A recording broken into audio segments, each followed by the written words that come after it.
Hey guys, welcome back to my channel. So if you are a trainee and pursuing B Ed, तो आप सबको पता होगा कि हमारा थर्ड सेमेस्टर स्टार्ट होने वाला है, जिसमें 3-4 मंथ्स के लिए हमें स्कूल्स में जाना होता है फॉर द ट्रेनिंग पर्पस। लेकिन जिस तरह से ये कोविड-19 जो पैंडेमिक है, उसकी वजह से स्कूल और इंस्टीट्यूशंस क्लोज्ड हैं।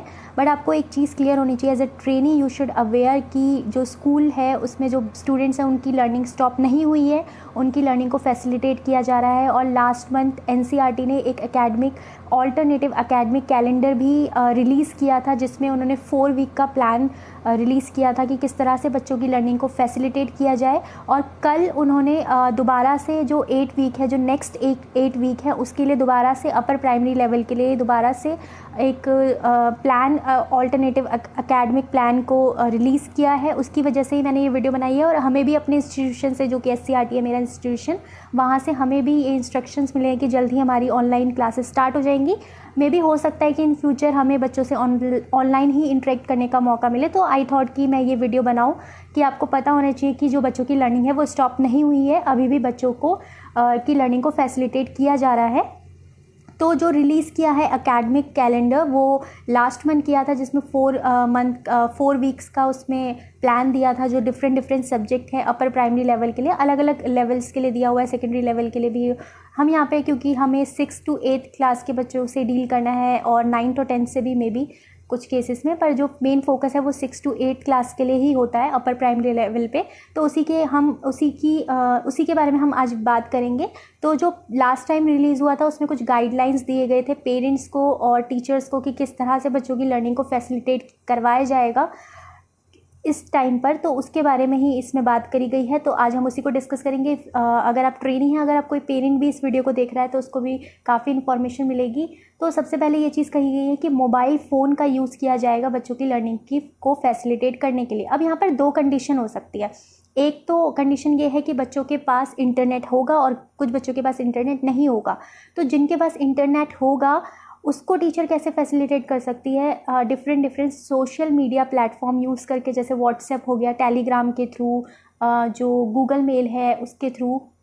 तो इस तरह से बच्चों की लर्निंग को उसमें फैसिलिटेट किया जा सकता है। और दूसरी जो कंडीशन है जिसमें इंटरनेट अवेलेबल नहीं होगा, तो उस केस में क्या कर सकते हैं टीचर, एसएमएस और वॉइस कॉल के थ्रू बच्चों से इंटरेक्ट कर सकते हैं। अब काफ़ी ज़्यादा ट्रेनिंग्स के माइंड में एक क्वेश्चन आ रहा होगा, मुझे समझ में आ रही है ये बात, और पेरेंट्स के माइंड में भी आ सकता है कि इस तरह से क्या बच्चों को इस तरह से लर्निंग करवा के क्या कोई इफ़ेक्टिवनेस है इस तरह की लर्निंग प्रोसेस का। तो हाँ है, क्योंकि आप ऐसे समझिए, अगर बच्चों इस टाइम पे सबसे इम्पॉर्टेंट क्या है कि जो बच्चों की थिंकिंग प्रोसेस है और जो उनकी एक्टिविटीज़ है उसको एक कंस्ट्रक्टिव वे में लगाया जा सके, राइट। उनकी थिंकिंग प्रोसेस को किसी प्रोडक्टिव चीज़ में लगाया जा सके। और उसके लिए बहुत इंपॉर्टेंट है कि टीचर का गाइडलाइन और पेरेंट्स का इन्वॉल्वमेंट होना चाहिए। तो इस वजह से ये चीज़ें की जा रही हैं कि जो ये काफ़ी अच्छा टाइम इस बच्चों के लिए बनाया जा सकता है। और जिस तरह का पेंडेमिक है और पूरे वर्ल्ड पे जिस तरह से इसका इफ़ेक्ट है और जिस तरह का इन्वायरमेंट क्रिएट हो गया है, तो उससे बच्चों के अंदर एक स्ट्रेस और एंजाइटी की जो है वो काफ़ी ज़्यादा बढ़ गई है। स्ट्रेस और एंजाइटी काफ़ी ज़्यादा बढ़ गई है, क्योंकि बच्चों को घर के बाहर जाना सेफ़ नहीं है। तो उनका जो माइंड है उसको थिंकिंग प्रोसेस को कुछ कंस्ट्रक्टिव वे में लगाने के लिए ये चीज़ काफ़ी ज़्यादा इम्पॉर्टेंट है और होनी भी चाहिए।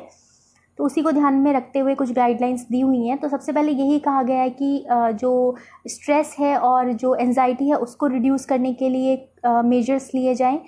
और पेरेंट्स का इन्वॉल्वमेंट काफ़ी ज़्यादा इंपॉर्टेंट है इसमें। तो ये लास्ट में ये दिया हुआ है, guidelines to cope up with stress and anxiety in the present situation. तो सबसे पहले जो स्टेप होगा टीचर्स एंड जो पेरेंट्स का, वो यही होगा कि वो बच्चों की हेल्थ पे ध्यान दिया जाए, उनको फिज़िकल एक्सरसाइज, योगा, मेडिटेशन, इस तरह की चीज़ों में एंगेज किया जाए।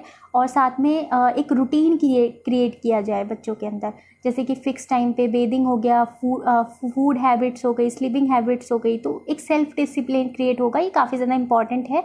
और साथ साथ बच्चों के से इंटरेक्ट करें पेरेंट्स, ताकि वो अपनी जो फीलिंग्स है उसको एक्सप्रेस कर सकें और कनेक्ट कर सकें टीचर्स और पेरेंट्स के साथ। तो इस तरह की गाइडलाइंस इसमें दी हुई हैं, ठीक है। उसके अलावा इसमें ये चीज़ कही गई है कि डिफरेंट एक्टिविटीज़ दी हुई हैं इसमें। अगर आप देखेंगे वीक वाइज प्लान्स, तो इसमें आपको पता चलेगा कि एक्टिविटीज़ दे रखी हैं डिफरेंट। तो सबसे पहले इम्पॉर्टेंट तो ये है कि बच्चों को ये नहीं लगना चाहिए, उनको फोर्स नहीं किया जाना चाहिए एक्टिविटीज़ के लिए। उनको ये नहीं लगना चाहिए कि उनको ये एक्टिविटीज़ स्ट्रेसफुली करनी पड़ रही है, नहीं। इसमें पेरेंट्स का रोल काफ़ी ज़्यादा इंपॉर्टेंट है और टीचर गाइड कर सकते हैं पेरेंट्स को कि पेरेंट्स एक कंड्यूसिव लर्निंग एनवायरनमेंट क्रिएट कर सकें, ठीक है, जिसमें बच्चों के लिए बच्चे पार्टिसिपेट करें, जिसमें वो मोटिवेट हो, एंगेज हो। इस तरह से कर सकते हैं जैसे कि चलो टेलिंग अ स्टोरी, मतलब कोई स्टोरी सुना दी उन्हें, या फिर इस तरह से बच्चों को एक्टिविटीज़ करवा सकते हैं, let us play a game. इस तरह की चीज़ें बच्चों के साथ करके उनका एक्टिव पार्टिसिपेशन किया जा सकता है, ठीक है। उसके अलावा इसमें ये कहा गया है कि जो टीचर्स हैं वो पेरेंट्स को गाइड कर सकते हैं कि वो ऑब्जर्व करें बच्चों में क्या क्या चेंजेस आए हैं, उनके बिहेवियर्स में लर्निंग आउटकम्स देख सकें कि कितने ज़्यादा वो इन्वॉल्व हैं, उनका मोटिवेशन लेवल क्या है और इंटरेस्ट उनका कितना है उस एक्टिविटी में, उन्होंने क्या चीज़ें सीखी। उनसे बच्चे खुद का असेसमेंट करें, सेल्फ असेसमेंट करें, खुद का रिफ़्लेक्ट करें, मतलब अगर कोई एक्टिविटीज़ उन्हें करवाई है तो वो उस पर रिफ़्लेक्ट करें कि उन्होंने उससे क्या सीखा। तो इस तरह की चीज़ें असेसमेंट के लिए भी होनी चाहिए, सेल्फ असेसमेंट के लिए यहाँ पर फोकस किया गया है, ठीक। ओके, जैसे मैंने आपको बताया कि जो 4 वीक्स का प्लान है वो ऑलरेडी एग्जीक्यूट हो चुका है और जो नेक्स्ट 8 वीक्स है उसके लिए कल ही प्लान रिलीज़ हुआ है।